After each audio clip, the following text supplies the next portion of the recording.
ما شاء الله ابو مسلم، شوف حتى النظر الهن فشيء جميل يبعث الاطمئنان للنفس. يعني انا هسه من اشوف ايش قد ترتاح نفسيتي. حلوات والله. هاي المخلوقات اللي الله عز وجل ودانا اياها من نشوفها نرتاح نفسيا. صح. هاي الزواجل هذا ايش قد حلوه الزواجل ابو مسلم. اي والله سيدنا حلوات. حلوات ما شاء الله. سيد انا بدي اسالك سؤال. تفضل ابو مسلم. سيد احنا جاي نسابق بيه. زين. ويعني بيها الرهان هيك هاي السالفه مثلا احنا هو بنادي. زين. وجاي نسابق بيه. زين. اي اكو بيهن حرمه سيدنا؟ ابو مسلم هاي الزواجل، شوف اول شيء هو هذا الطير الله خصه عن باقي الطيور، طافرد ميزه انه شنو يقطع مسافات طويله. فإلى نوادي مخصصه، نوادي للسباق. الاخوه مربي هذا الحمام يشتركون فشنو يعني يسابقون سباقات به.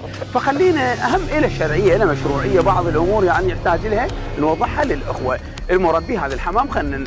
خلي يكون رسالتنا للجميع مو بس لك. اخواني السلام عليكم ورحمه الله وبركاته.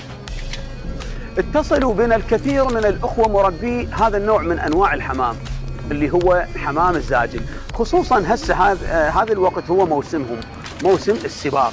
الاخوه يسابقون الى نوادي مخصصه للسباق. اخواني يقول العلماء اذا كان لترويح النفس السباق، لترويح النفس لا بأس في ذلك، يعني ماكو اي اشكال، لترويح النفس ماكو اي اشكال.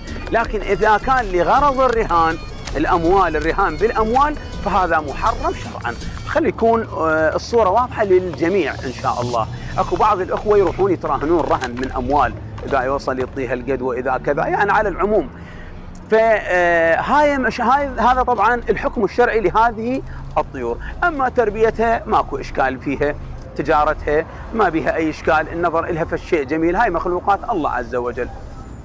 ان شاء الله تكون وضحت الصوره للاخوه اللي يراسلونا واللي دزونا رسائل، الاخوه اصحاب النوادي والاخوه مربي الحمام. اسال الله ان يحفظكم جميعا بحق محمد وال محمد.